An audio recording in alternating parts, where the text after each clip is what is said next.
So what are we looking at here? We are looking at instrument clusters from a 500 SEC or a 560 SEC or 380 SEC.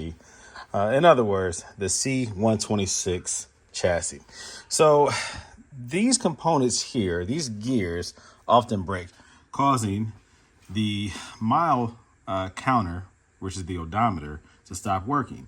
It is very common on these cars. So when you buy these cars, that's one of the first things you want to ask is, does the odometer work? Most of the time it does not. Why? Because the gears themselves deteriorate. They soften and they break. You'll oftentimes see them with cracks, or you'll see them with gears missing or the teeth missing. In this case, it's split. Oftentimes you see them like this, where the teeth are missing, because for whatever reason, they soften up. They tend to have some type of, ooh, broke right there, see? Any kind of pressure, it starts to fall apart. It's just the material that they use. Sometimes they have some kind of wax or something on them, but regardless, I don't know why they do it, but they do it. Watch this. See, it doesn't take much. They fall apart. So what I do, and what most people do, is they buy a new set. These right here are the replacement gears, the ones that you need in order to fix your odometer. So keep in mind that when you're buying these cars, the odometer might not be accurate. So you can always, on your personal vehicle or one that you're planning on buying, if it's broken, you have to take it apart and change out the gears. It's easy to do. Just a couple simple tools, a couple simple screws, and you can do that. In my case, with my personal vehicles, I have a 560 SEC and a 500 SEC Euro. And I change out my LED bulbs for HID bulbs. I like a brighter white light instead of the halogen bulbs. That's just what I do. But you do what you want to do, all right? But that's how you do it. You remove this cover right here. Some of these circuit boards will have a component on the circuit board that makes it difficult to pop this out. So you have to be careful when you do it. Not all of them do. Some of these do. I have a couple instrument clusters here that I've been taking apart. The one that has a component on the circuit board right here that makes it difficult to simply remove the screws and pull it off. You have to kind of work it off and twist it and this, that, and the other. But once you get to that point, it's self-explanatory. It's easy to do. Just be careful. This smaller gear, let me see if I can show you. This is a white gear right here. This is a little smaller, a little pinion gear. The original one has a brass sleeve on it that grabs onto the rod that it turns on, the armature or whatever that it spins on.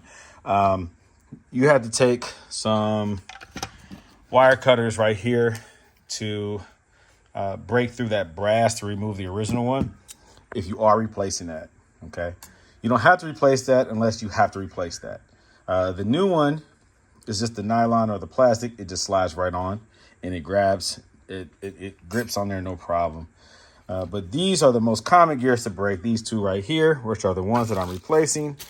They are a different color, but the teeth, the number of teeth are the same and they go right on there, all right? So that's why your odometer might not work. Replace those gears, all right? So these are the replacement gears. This is how they go on. The teeth are important, like I said, the amount. These two gears, even though they're the same color, they are different. The gear, this part of them,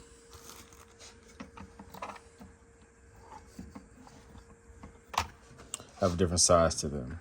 Different amount of teeth right here. So the gearing is different. So the one here that has the larger center, specifically 18, I think it's 18, it's hard to see it, 18 right here, and let me see, 48 outer. That one goes like this.